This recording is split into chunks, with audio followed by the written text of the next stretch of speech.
अस्सलाम वालेकुम नाज़रीन, प्रोग्राम है आपकी आवाज़। एक गिरफ्तारी हुई लंदन में। सोशल मीडिया पे मैंने वो वीडियो देखी और मैंने सोचा क्यों ना इस पे आज प्रोग्राम किया जाए। होता ये है कि ये जितने सियासी लीडर है ये लोगों को इस्तेमाल करते।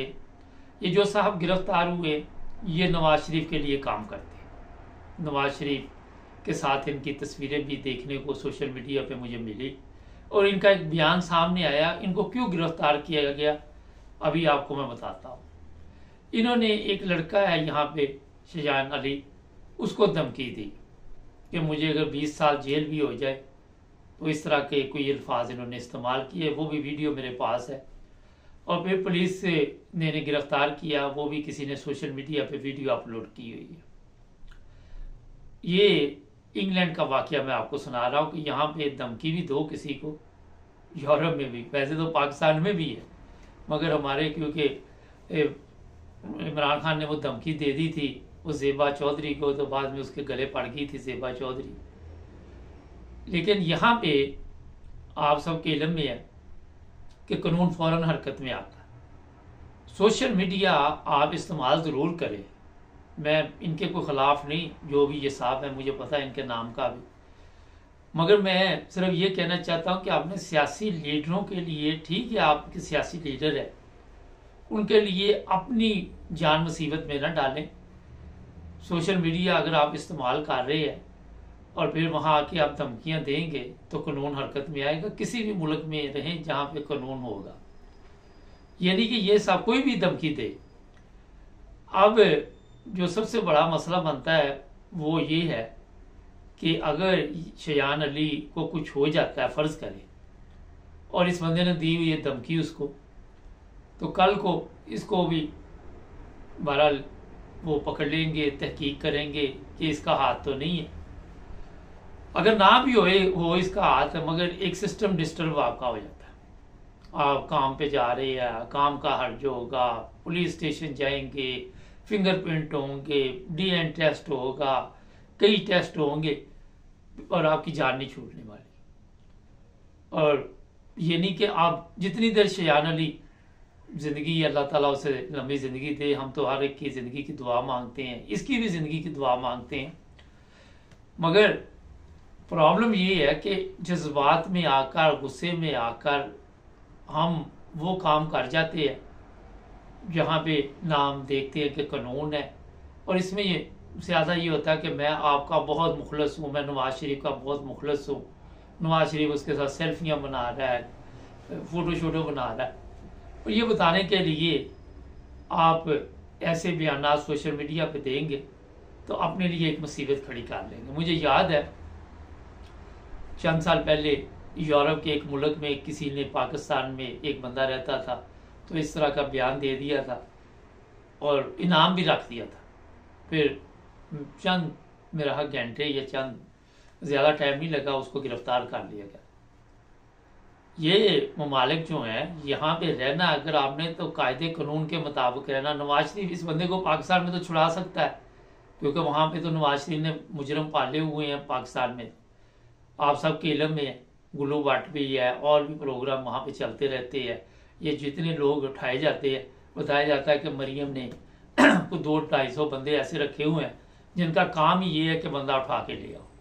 वो मैं आपको एक ड्रामा बताता होता हूँ, जोक से आल, बिल्कुल वही सिस्टम चल रहा है, उसी के मुताबिक पाकिस्तान चल रहा है, उसी के मुताबिक मरियम चल रही है, उसी के मुताबिक राना सनाउल्लाह, सारे लोग ये वडेरे, ये जरदारी, मदारी, ये सब उसी के मुताबिक चल रहे हैं।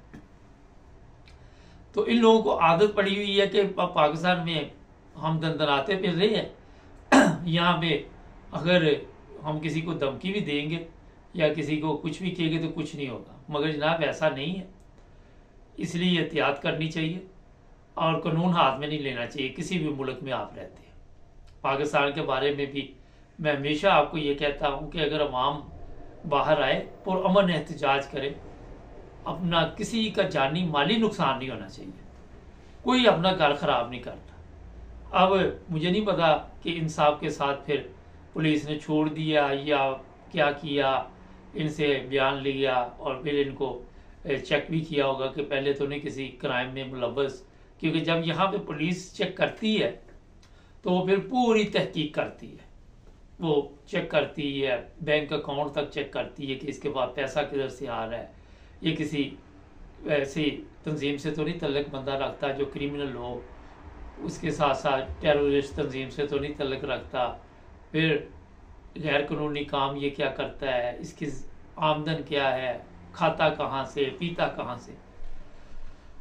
आए दिन आपको पता है यहाँ पे गिरफ्तारियां इस तरह की अमल में आई रहती है। कभी किसी रेस्टोरेंट में तू मैं होगी, वो शेर आबद अली की वीडियो आपने देखी थी, बताया जाता है कि वो जो वालिदैन थे, शेयान अली के वालिदैन थे, अब मुझे इस चीज़ का कंफर्म नहीं है लेकिन मैं आपको बता रहा हूँ कि जो सोशल मीडिया पर मैंने देखा, उसके बाद इस लड़के को गैरत आई और इसने इनका पीछा करना शुरू किया। पिछले दिनों इसके वालिद के एक दोस्त थे, वो भी इस पर बरस रहे थे और कह रहे थे कि आप यहाँ पे आ जाते, अपनी ज़िंदगी ख़राब कर रहे हो। हमारा आज़ादी, हर एक की ख्वाहिश है कि पाकिस्तान आज़ाद हो जाए और हर एक चाहता है कि पाकिस्तान में हालात जो हैं वो यूरोप की तरह ही हों, मगर हो नहीं सकता क्योंकि जो लोग यहाँ पे जराइम में मुलव्वस होते हैं, आपने देखा धमकी दी है तो गिरफ्तारी अमल में आ गई। हमारे पास वीडियो भी मौजूद है जो सोशल मीडिया से हमें मिली है। हमारा किसी को तकलीफ देने का ये प्रोग्राम नहीं है, हमारा मकसद है कि नसीहत आपके लिए होनी चाहिए कि आप किसी को भी कोई ऐसा लफ्ज़ ना बोलें सोशल मीडिया पे आके, वैसे भी ना बोलें, उसमें ये मैं बता दूँ, ये नहीं कि आपकी रिकॉर्डिंग की ज़रूरी हो। अगर आपने कोई ऐसा लफ्ज़ बोल दिया और कोई गवाह आपके पास मौजूद हुआ तो वो भी आपके गले पड़ गया, वो भी आपके लिए मुसीबत पड़ गई। तो ये जो सियासी लोग हैं उनके लिए मेरा ख्याल है कि लिमिट में रहें, लिमिट क्रॉस ना करें। अब ये साहब कितनी देर तक इस मुकदमे का सामना करेंगे, कितनी परेशानी बनेगी, और अगर दोबारा कभी ऐसी गलती इनसे हुई तो क्या होगा। आप सब के इल्म में है, जो लोग यूरोप में रहते हैं, कि यहाँ पे जान छुड़ानी बड़ी मुश्किल हो जाती है। मैं छोटा सा एक वाक़या आपको ज़रूर सुना देता हूँ। हुआ ये कि एक दफ़ा मैं मोबाइल इस्तेमाल कर रहा था, काफ़ी पुरानी बात है, ये यूके की बात है। तो ऊपर से मैंने बेल्ट भी नहीं लगाई हुई थी।